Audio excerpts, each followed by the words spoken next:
আসসালামু আলাইকুম ওয়া রাহমাতুল্লাহি ওয়া বারাকাতুহু। সম্মানিত দর্শক শ্রোতা, প্রিয় ভাই বন্ধুরা, আজকে এই ভিডিওতে আমরা আলোচনা করব মহান আল্লাহ সুবহানাহু ওয়া তাআলার একটি বিশেষ গুণবাচক নাম আল মুজিল্লু। আল মুজিল্লু অর্থ হচ্ছে অপমানকারী।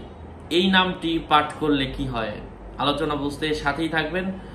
যারা এখনো চ্যানেলটি সাবস্ক্রাইব করেনি অবশ্যই সাবস্ক্রাইব করতে ভুলবেন না, এবং আমার ভেরিফাই চ্যানেলের ডিসক্রিপশন বক্সে ক্লিক করলে পেজ এবং আইডি আসবে।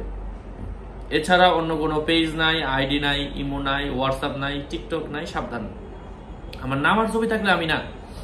প্রত্যেক ভিডিওতে কিন্তু আমি আলাদা সাবধান করি, সতর্ক করি। যাই হোক, আল মুজিল্লু অর্থ হচ্ছে অপমানকারী। যে ব্যক্তি কোনো অত্যাচারী ও হিংসুককে ভয় পায়, কারণ অত্যাচারী এবং হিংসুক তারাই কিন্তু মানুষের ক্ষতি করে।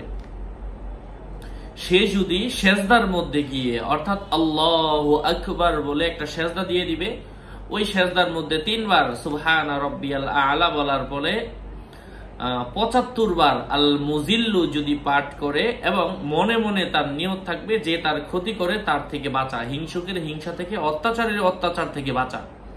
এটা হচ্ছে জাস্ট দাঁড়ানো থেকে আল্লাহু আকবার বলে একটা সেজদা দিয়ে দিবে, এবং এই সেজদার মধ্যে এইভাবে পড়ে আবার সোজা আল্লাহু আকবার বলে দাঁড়ায়া যাবে।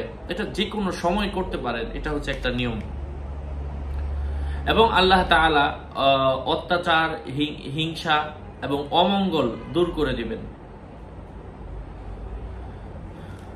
এটা যদি কোনো ব্যক্তি সৎ নিয়তে নেক উদ্দেশ্য নিয়ে আল্লাহর কাছে করে, আল্লাহ দিবেন। এটা আল্লাহর ওয়াদা। আল্লাহই বলেছেন, আমার নামের মাধ্যমে ডাকো, আমি তোমাদেরকে দিব। আরো আপডেট পেতে সাথেই থাকবেন। আপনাদের মঙ্গল এবং দীর্ঘায়ু কামনা করে এখানে শেষ করছি। দেখা হবে আরো অন্য কোনো ভিডিওতে। আল্লাহর 99টা নামের 99টা ভিডিও নিয়ে আসছে আপনাদের সামনে, সাথেই থাকবেন। আসসালামু আলাইকুম।